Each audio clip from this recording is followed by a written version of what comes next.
जय भीम, जय भीम लातूरकरांनो. यांचे मनापासून आभार मानायचे होते, त्याच्यामुळे हा व्हिडिओ बनवलाय.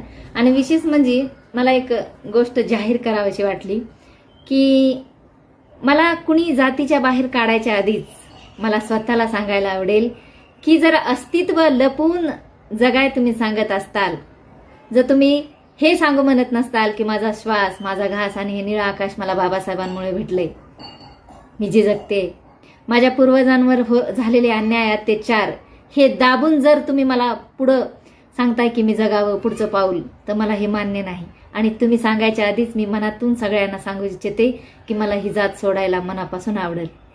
अगदी सेम तशीच, अगदी तशीच जशी की माझ्या बाबासाहेबांनी हिंदू धर्म सोडला होता.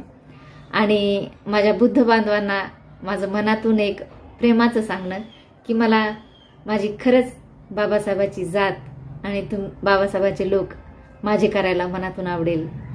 तर ह्या वर्षी एप्रिल महिन्यामध्ये मला बुद्ध धर्म स्वीकारायला आवडेल. त्या तारखेला, ज्या तारखेला माझ्या बापाचा, माझ्या विश्वरत्नाचा जन्म झाला होता.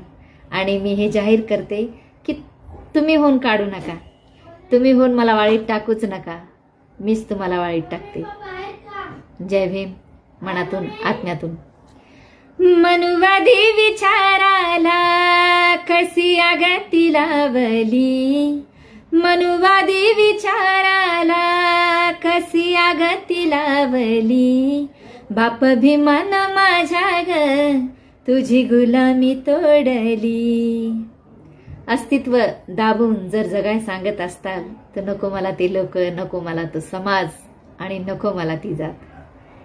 मरेपर्यंत गर्वानं जय भीम म्हणणार. आणि राहिला सवाल प्रसिद्धीसाठी, पैशासाठी, ते तुम्हा लोकांना कळायला पाहिजे की तुम्ही काय गमावलंय.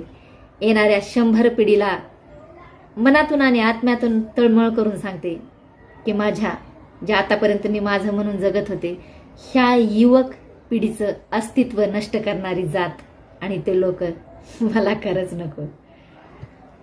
जय भीम.